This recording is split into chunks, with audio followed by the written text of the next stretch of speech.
Hello friends, मैं doctor Sushma Pandey, सह आचार्य राजनीति विज्ञान, राजकीय महाविद्यालय टोंक। आज के व्याख्यान में आप सभी का हार्दिक स्वागत करती हूँ। आज हम जिस विषय पर चर्चा करने वाले हैं उसका शीर्षक है पाश्चात्य राजनीतिक चिंतक लॉक के व्यक्तिवादी दृष्टिकोण पर। लॉक के दर्शन के संदर्भ में अगर हम चर्चा आरंभ करें उससे पहले मैं आपको बताऊं कि लॉक के दर्शन का जो सबसे महत्वपूर्ण और शक्तिशाली तत्व है वह उसकी व्यक्तिवादिता है, यानी इंडिविजुअलिज्म। वह व्यक्ति का परम उपासक है और भक्त भी है, और साथ ही साथ यह जो विचार है उसके राजनीतिक विचारों की आधारशिला भी मानी जाती है। हॉब्स ने जैसा कि हम जानते हैं कि पहले भी यह माना है कि व्यक्ति ही उसके दर्शन का केंद्र बिंदु है। तो चूंकि व्यक्ति उसके दर्शन का केंद्र बिंदु है, तो इसलिए इस स्थिति में जो हॉब्स का जो व्यक्तिवाद है और लॉक के व्यक्तिवाद में अंतर भी सामने दिखाई देता है। तो लॉक के दर्शन में व्यक्तियों ने समस्त समाज को संप्रभु बनाया, किसी एक व्यक्ति को नहीं बनाया। तो अगर हम देखें तो हॉब्स ने व्यक्तिवाद को स्वार्थी व्यक्तियों के चारों ओर चक्कर काटते हुए दर्शाया है, जबकि लॉक का व्यक्तिवाद उदारवाद से प्रेरित दिखाई देता है। तो इस प्रकार से जो लॉक का व्यक्तिवाद है वह मूल रूप में उसके विचारों की आधारशिला तो है ही, साथ ही साथ उसने इस विचार के माध्यम से एक ऐसा दृष्टिकोण राजनीतिक चिंतन में प्रस्तुत किया जिसमें व्यक्ति और उसके महत्व को स्थान दिया गया है। अगर हम व्यक्तिवाद की मूल बातों की चर्चा करें, यानी अगर हम इसके स्वरूप की बात करें, इसकी मूल विशेषताओं की बात करें, तो हम कुछ बिंदुओं के अनुसार इसको प्रस्तुत कर सकते हैं। और वो क्या बातें हैं? पहली बात, वह मानता है कि राज्य का अधिकार व्यक्तियों की सहमति से होता है, यानी लॉक ये मानता है कि जो राज्य की उत्पत्ति हुई है उसमें समझौता सिद्धांत को अपनाया गया है, लेकिन उसका मूल विचार क्या है कि राज्य की स्थापना व्यक्तियों की सहमति के आधार पर हुई है और किसी एक व्यक्ति को राज्य की सदस्यता स्वीकार करने के लिए बाध्य नहीं किया जा सकता। तो प्राकृतिक अवस्था के व्यक्तियों को समझौते में शामिल होकर राज्य का निर्माण करने की छूट अवश्य दी गई है। जो व्यक्ति समझौते में शामिल नहीं होते वे प्राकृतिक अवस्था में ही बने रहते हैं। तो संक्षेप में लॉक ने राज्य की सदस्यता के संबंध में प्रत्येक व्यक्ति की इच्छा का आदर किया है, अतः वह एक व्यक्तिवादी विचारक है। दूसरी बात जो कि उसके व्यक्तिवाद होने को प्रमाणित करती है, साबित करती है, उसका मानना था कि राज्य का निर्माण का उद्देश्य व्यक्तियों के अधिकारों की रक्षा करना होता है। जैसा पहले के व्याख्यानों में भी हमने चर्चा की कि लॉक क्या मानता है कि जीवन, स्वतंत्रता और संपत्ति के 3 अधिकार हर व्यक्ति को मिलने चाहिए। इनमें वह व्यक्ति के जन्मसिद्ध, स्वाभाविक और प्राकृतिक अधिकारों की बात करता है और ये मानता है कि ये जो अधिकार हैं वो राज्य का प्रादुर्भाव जो है वो इन्हीं की रक्षा के लिए हुआ है, अतः उसका मुख्य लक्ष्य क्या है? व्यक्ति के अधिकारों को सुरक्षित रखना है। तीसरी बात जो कि व्यक्ति के पक्ष में उसने कही है कि जो राज्य पर जो सीमाएं हैं वो व्यक्ति के संदर्भ में, यानी व्यक्ति के पक्ष में वो राज्य पर सीमाएं लगाने की बात को भी स्वीकार करता है।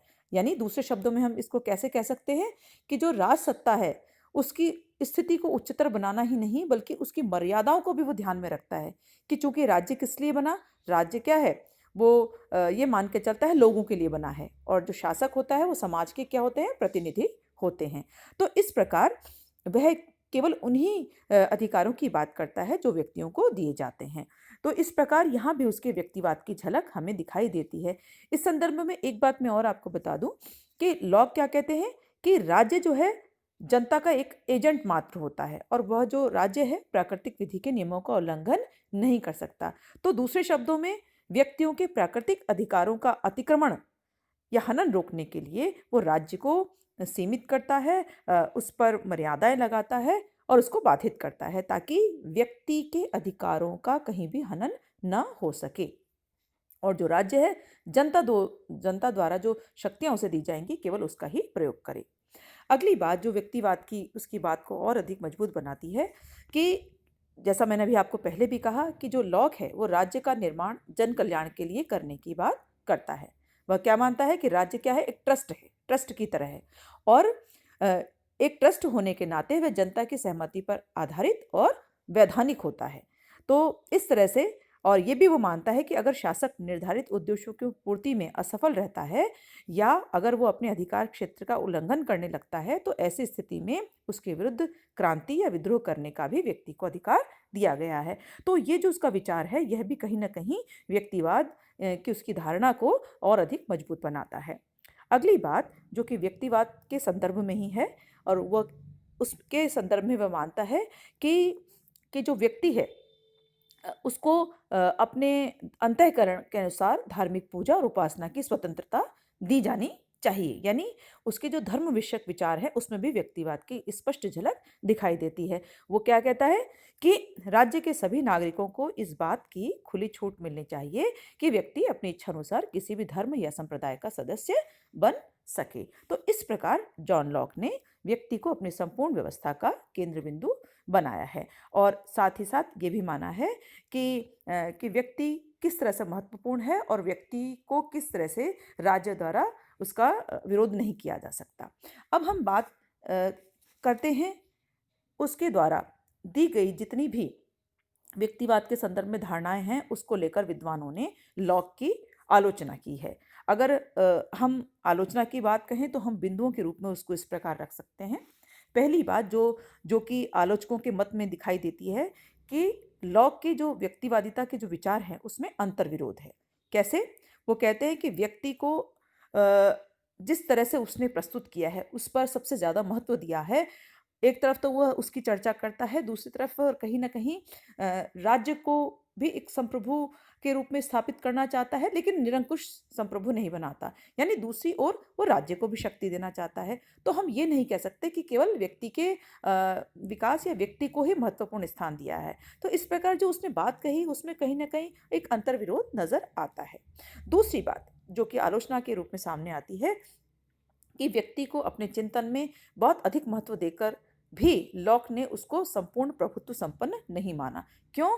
क्योंकि जैसा मैंने आपको पहले कहा कि उसने अपनी विचारधारा में बहुमत को बहुत अधिक महत्व दिया है और बहुमत को अधिक महत्व देने का कारण क्या था? यानी उसको बहुमत की जो बात है वो कैसे स्पष्ट करता है कि किसी भी व्यक्ति विशेष को या अल्पमत को बहुमत के निर्णय को स्वीकार कर लेना एक अपरिहार्य आवश्यकता बताया है। अगर व्यक्ति जो है पूर्ण प्रभुत्व संपन्न है, अगर हम उसे मानते हैं तो उसे अपने निजी निर्णय का केवल इसलिए परित्याग करने को बाध्य नहीं किया जा सकता कि उससे बहुमत सहमत नहीं है। तो ये जो बात यहाँ पे लॉक कहता है वो उचित प्रतीत नहीं होती। इसके अलावा लॉक जो कहता है कि अत्याचारी शासन के विरुद्ध जो विद्रोह का अधिकार है वो भी केवल बहुसंख्यकों को मिलना चाहिए, व्यक्ति को या अल्पसंख्यकों को नहीं मिलना चाहिए।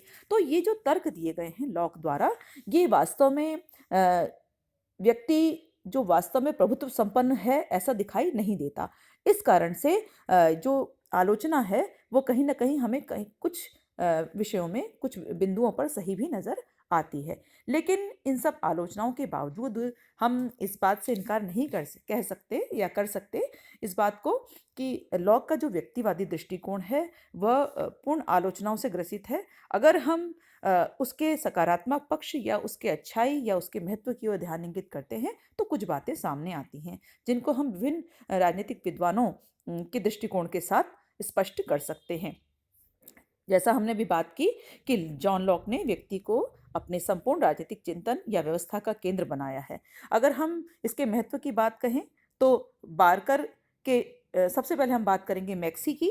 मैक्सी कहता है कि लॉक ने व्यक्तिवाद को अजेय राजनीतिक तथ्य के रूप में हमारे सामने रखा है। यानी वो उसको एक राजनीतिक तथ्य ऐसा मानते हैं जो अजेय है, जो कि बिल्कुल जिसको जीता नहीं जा सकता बल्कि बहुत महत्वपूर्ण है। और दूसरी बात जो कि डनिंग के द्वारा रखी गई है, डनिंग क्या कहते हैं कि लॉक का जो व्यक्तिवादी दृष्टिकोण है या उसके जो व्यक्तिवाद की जो आधारशिला है मनुष्य के प्राकृतिक अधिकारों को राजनीतिक चिंतन के क्षेत्र में लॉक की सबसे महत्वपूर्ण देन माना है। तो इस प्रकार व्यक्तिवाद की जो ये बात लॉक द्वारा कही गई इसके महत्व को डनिंग द्वारा भी स्वीकार किया गया है और महत्वपूर्ण माना गया है। और जहाँ तक बारकर की बात है तो बारकर इसके महत्व की चर्चा करते हुए कहते हैं कि लॉक में व्यक्ति की आत्मा की सर्वोच्च गरिमा को स्वीकार करने वाली और उसमें सुधार करने वाली जो भावना है जो महान भावना है वह उसको बहुत अधिक महत्वपूर्ण बनाती है। इस प्रकार हमने देखा कि विभिन्न विद्वानों ने लॉक के व्यक्तिवादी दृष्टिकोण को काफ़ी महत्वपूर्ण स्थान दिया है। आज का यह जो चिंतन है का ये जो विषय है जिसमें हमने लॉक की चर्चा की, यह यहीं समाप्त होता है। अगले व्याख्यान में हम राजनीतिक चिंतन के क्षेत्र में एक दूसरे विद्वान के विचार के साथ आपके साथ पुनः जुड़ेंगे। तब तक के लिए सभी का बहुत बहुत धन्यवाद।